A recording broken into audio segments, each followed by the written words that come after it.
Assalamualaikum warahmatullahi wabarakatuh. Saya Sabita Clara Anjani dengan NIM 21050974063 dari Prodi Pendidikan Teknologi Informasi kelas 2021A. Di sini saya akan menjelaskan tentang sejarah internet. Internet adalah jaringan komputer yang saling terhubung ke seluruh dunia tanpa mengenal batas teritorial, hukum, dan budaya. Secara fisik dianalogikan seperti jaring laba-laba yang menyelimuti bola dunia dan terdiri dari titik-titik yang saling berhubungan. Node bisa berupa komputer, jaringan lokal, ataupun peralatan komunikasi. Sedangkan garis penghubung antara simpul disebut sebagai tulang punggung, yaitu media komunikasi terestrial seperti kabel, serat optik, microwave, radio link, maupun satelit. Node terdiri dari pusat informasi dan database, peralatan komputer, dan perangkat terinkoneksi jaringan, serta peralatan yang dipakai pengguna untuk mencari, menempatkan, dan atau bertukar informasi di internet. Sejarah internet dunia. Internet pertama kali dikembangkan pada tahun 1969 oleh Departemen Pertahanan Amerika Serikat dengan nama ARPANET atau US Defense Advanced Research Project Agency. Hal ini dimaksudkan untuk membuat suatu jaringan komputer yang tersebar sehingga pemusatan informasi di suatu tempat dapat dihindari, karena dikhawatirkan akan hancur pada saat peperangan.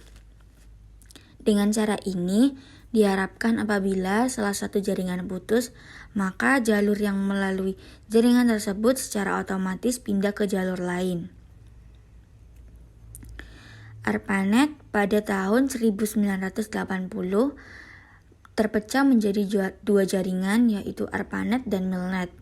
Tetapi keduanya masih dapat saling berkomunikasi. Jaringan interkoneksi ini dinamakan DARPA Internet. Untuk selanjutnya disebut internet. Selanjutnya, internet mulai dikembangkan untuk kepentingan akademis dengan kerjasama dengan beberapa universitas seperti UCLA, kemudian University of California at Santa Barbara, dan University of Utah dan Stanford Research Institute. Perkembangan selanjutnya, internet dapat diakses melalui sarana komputer pribadi dengan dibukanya layanan Usenet dan Bitnet. Jaringan yang membentuk internet bekerja berdasarkan suatu prosedur atau aturan yang disebut dengan protokol. Protokol standar mulai diperkenalkan pada tahun 1982 dan dikenal dengan sebutan TCP atau IP, yaitu Transmission Control Protocol atau Internet Protocol. Protokol ini mengatur penggunaan format data, penanganan kesalahan lalu lintas pesan, dan standar komunikasi lainnya.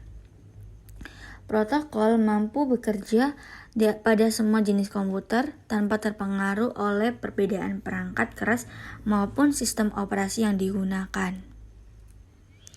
Pada tahun 1986,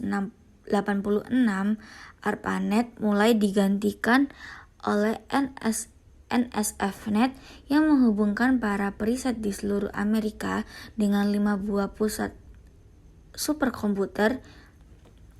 Jaringan ini kemudian dikembangkan untuk menghubungkan berbagai jenis jaringan akademis lainnya yang terdiri atas universitas dan beberapa jaringan riset. Pada tahun 1990, di bulan Maret, ARPANET resmi dibubarkan. Pada saat NSFNet dibangun, berbagai jaringan di beberapa negara didirikan dan bergabung dengan NSFNet. Negara-negara tersebut antara lain Australia, Inggris, Prancis, Jerman, Kanada, dan Jepang. Kemudian, pada tahun 1990, CERN Laboratorium Fisika Partikel di Swiss mulai mengembangkan World Wide Web berdasarkan proposal yang dibuat oleh tim Berners-Lee. World Wide Web atau WWW merupakan layanan berbasis grafis. Artinya informasi pada internet sudah dilengkapi dengan gambar.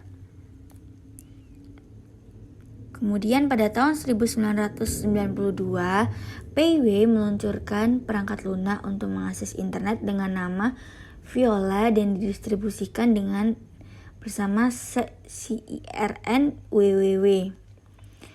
Pada tahun 1993, Inter-NIC didirikan untuk menjalankan layanan pendaftaran nama domain, sebuah sistem komputer yang terhubung secara langsung ke jaringan internet, memiliki nama domain dan alamat IP atau Internet Protocol dalam bentuk numerik dan format tertentu sebagai pengenal.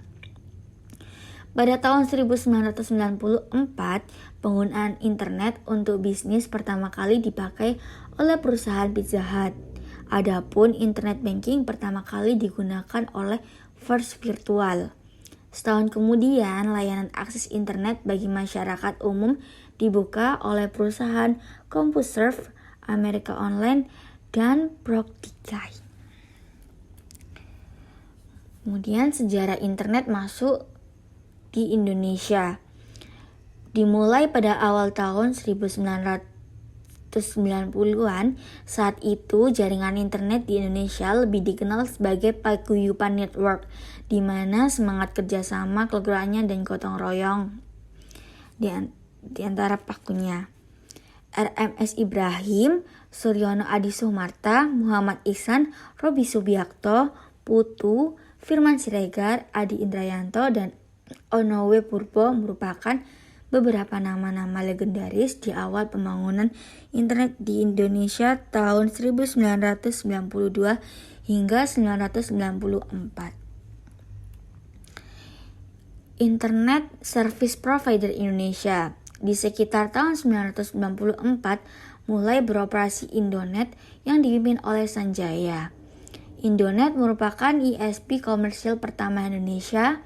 Pada waktu itu, pihak Portsel belum mengetahui tentang celah-celah bisnis internet dan masih sedikit sekali pengguna internet di Indonesia. Mulai tahun 1995, beberapa BBS di Indonesia seperti Clarissa menyediakan jasa akses telnet ke luar negeri dengan memakai remote browser Linux di Amerika Serikat. Maka pemakai internet di Indonesia bisa mengakses internet atau HTTP. Perkembangan terakhir yang perlu diperhitungkan adalah tren ke arah e-commerce dan warung internet yang satu dan lainnya saling menunjang membuahkan masyarakat Indonesia yang lebih solid di dunia informasi. Penggunaan awal internet lewat GIX dan CompuServe. Sejak 1988, GIX Inggris menawarkan jasa email dan newsgroup. Belakangan menawarkan jasa HTTP dan FTP. Beberapa pengguna internet memakai modem 1200 bps dan saluran telepon internasional yang sangat mahal untuk mengakses internet. Sejak 1989, CompuServe Amerika Serikat juga menawarkan jasa email dan belakangan newsgroup, HTTP atau FTP. Beberapa pengguna CompuServe memakai modem yang dihubungkan dengan gateway Infonet yang terletak di Jakarta. Biaya akses CompuServe masih mahal, tetapi jauh lebih murah dari GIX. Manfaat internet. Yang pertama ada beberapa pekerjaan manusia menjadi lebih mudah dan cepat selesai. Sebagai contoh, pada saat mencari informasi, berita, atau data tertentu melalui koran atau perpustakaan, tentu membutuhkan waktu dan tenaga yang cukup lama. Dengan menggunakan internet, pekerjaan tersebut menjadi mudah dan cepat selesai. Kemudian, berkirim surat melalui pos tentu membutuhkan perlengkapan seperti kertas, perangko, dan amplop. Kemudian surat harus dikirim melalui kantor pos selama jam kerja. Surat tersebut akan sampai paling cepat sehari atau 3 hari bahkan lebih. Dengan menggunakan internet, berkirim surat menjadi lebih mudah dan cepat, serta dapat dikirim kapan saja dan di mana saja selama kita dapat mengakses internet. Ya, sekian dari saya. Terima kasih. Wassalamualaikum warahmatullahi wabarakatuh.